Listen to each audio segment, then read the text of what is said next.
শ্ৰদ্ধাৰ আজি সভাৰ অধ্যক্ষ মহোদয়, সন্মানীয় শিক্ষাগুৰুসকল আৰু মোৰ মৰমৰ বন্ধু বান্ধৱীসকলৰ লগতে ভাইটি ভণ্টিসকল, আপোনালোক সকলোকে জনাওঁ স্বাগতম।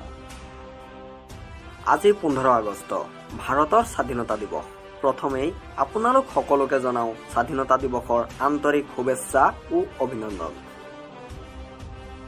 স্বাধীনতা দিৱস ভাৰতৰ এটি জাতীয় দিৱস। এই বছৰ আমি আমাৰ দেশৰ ৭৭তম স্বাধীনতা দিৱস উদযাপন কৰিছোঁ।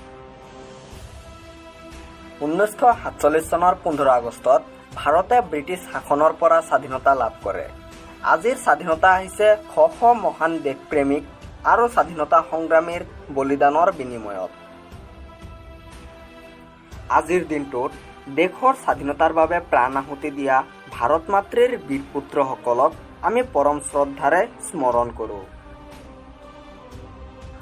মহাত্মা গান্ধী, নেহৰু, বাল গংগাধৰ তিলক, মংগল পাণ্ডে, বিপিন চন্দ্ৰ পাল, ভগত সিং, চৰ্দাৰ বল্লভভাই পেটেল, নেতাজীৰ দৰে মহান স্বাধীনতা সংগ্ৰামীসকলে আমাৰ দেশৰ স্বাধীনতাৰ বাবে সমগ্ৰ প্ৰাণ আহুতি দিছিল। 15 আগষ্টত প্ৰতিজন ভাৰতীয়ৰ বাবে অতিশয় সন্মান আৰু গৌৰৱৰ দিন। আজিৰ দিনটোত বিদ্যালয়, মহাবিদ্যালয়, কাৰ্যালয়ত পতাকা উত্তোলন কৰা হয়, জাতীয় সংগীত গোৱা হয়। স্বাধীনতাৰ পিছত আমি আমাৰ মৌলিক অধিকাৰ পাইছিলোঁ। আজি আমাৰ চৰকাৰ নিৰ্বাচন কৰাৰ অধিকাৰ আছে। আমি সকলোৱে ভাগ্যৱান যে স্বাধীন ভাৰতত জন্ম লৈছোঁ। আমাৰ স্বাধীনতা অমূল্য। আমাৰ সাহসী জোৱানসকলে আমাৰ দেশক ৰক্ষাৰ বাবে সীমান্তত অন্তহীন যুঁজ দিয়ে। আমি সকলোৱে আমাৰ দেশৰ উন্নয়নত অৰিহণা যোগাব লাগিব, যাতে কোনো দেশে আমাৰ ওপৰত পুনৰ শাসন কৰাৰ কথা ভাবিব নোৱাৰে।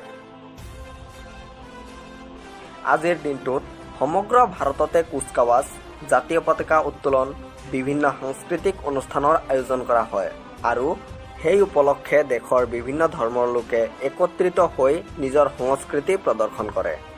দেশৰ বাহিৰত বসবাস কৰা ভাৰতীয়সকলেও এই দিৱস অতি উৎসাহেৰে উদযাপন কৰে। স্বাধীনতাৰ পিছত আমি আমাৰ নিজৰ মাতৃভূমিতে আমাৰ সকলো মৌলিক অধিকাৰ পাইছিলোঁ।